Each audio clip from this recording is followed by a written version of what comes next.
ایک حدیث میں آتا ہے ایک صبح ایک شام اللہ کے راستے میں دنیا اور جو کچھ دنیا میں ہے اس سے زیادہ قیمتی. اگر کسی آدمی کو صرف لاہور کی گاڑیاں نہیں، کسی کو ہم کہیں نا ہمارے ساتھ سے روزہ لگاؤ آپ کو ایک نئی گاڑی دیں گے، تو سب تیار ہو جائیں گے. حالانکہ ایک گاڑی تو کچھ بھی نہیں، اگر پورے لاہور کی گاڑیاں اور پورے پنجاب کی اور پورے پاکستان کی اور پورے بر اعظم ایشیا کی، جس میں جاپان بھی ہے، جہاں ایک گھنٹے میں لاکھوں گاڑیاں بکتی ہیں، بلکہ 6 بر اعظموں کی ساری گاڑیاں اور سارے جہاز اور ساری فیکٹریاں اور سارا سونا چاندی اور سارے کپڑے اور گھوڑے اور سامان کسی کو مل جائیں، اللہ کے راستے کی ایک صبح ایک شام کا اجر اس سے بھی زیادہ ہے. دنیا میں پورا نہیں آتا، اس لیے اللہ اس کا بدلہ آخرت میں دیں گے. یہ دنیا تو بہت چھوٹی ہے، ایک سبحان اللہ کا اجر یہاں پورا نہیں آتا. ایک سبحان اللہ کہنے کا اجر یہ پوری دنیا میں پورا نہیں آ سکتا. ایک نماز کا اجر اس دنیا میں پورا ہی نہیں آتا، دنیا ہی بہت چھوٹی ہے. اس لیے اصل بدلہ اعمال کا آخرت میں ملے گا، یہاں جگہ ہی نہیں ہے.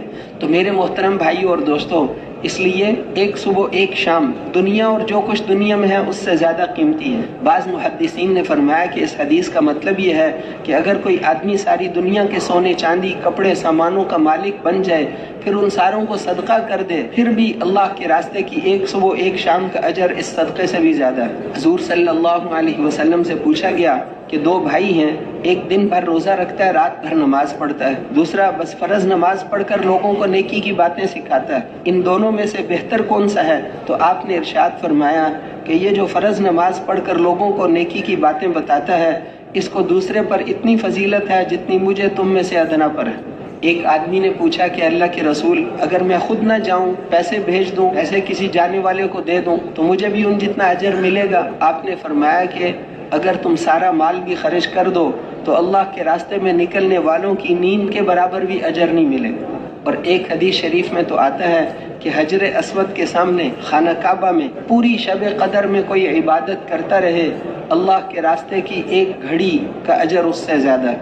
اب بتاؤ، وہاں پر شب قدر کی عبادت کا مطلب یہ ہے کہ اس کو 1,00,000 شب قدر مل گئی، کیونکہ حرم شریف کی ہر نیکی، اللہ کے نبی نے فرمایا کہ حرم شریف کی ہر نیکی 1,00,000 نیکیوں کے برابر ہے.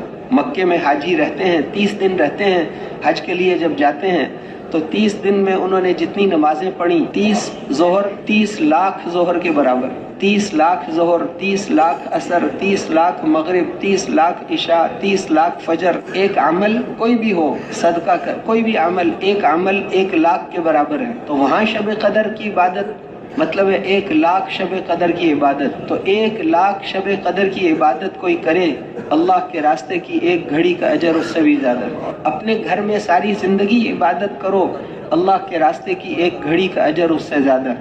تو یہاں وقت 1 منٹ ضائع کیا، اس کا مطلب ہے 49 کروڑ منٹ ضائع کی.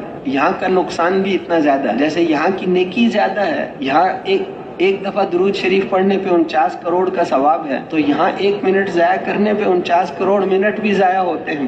اس لیے وقت نہیں ضائع کرنا. ایک دفعہ حضرت عمر نے لوگوں سے پوچھا کہ بتاؤ سب سے افضل مسلمان کون ہے؟ لوگوں نے عرض کیا کہ جو یہ عمل کرے، یہ عمل کرے، مختلف اعمال بتائے. بعضوں نے کہا کہ آپ ہی سب سے افضل ہیں، اس وقت تو وہی سب سے افضل تھے. حضرت عمر نے فرمایا کہ نہیں، جو اللہ کے راستے میں ہر وقت ہر جگہ جانے کے لیے تیار ہو، یہ سب سے افضل ہے. یہ عمر ابن خطاب سے بھی افضل ہے. وہ تو تواضعاً انہوں نے فرمایا، ورنہ اللہ کے راستے میں جانے کی قیمت اتنی ہے تو اجر تو اتنا ہے.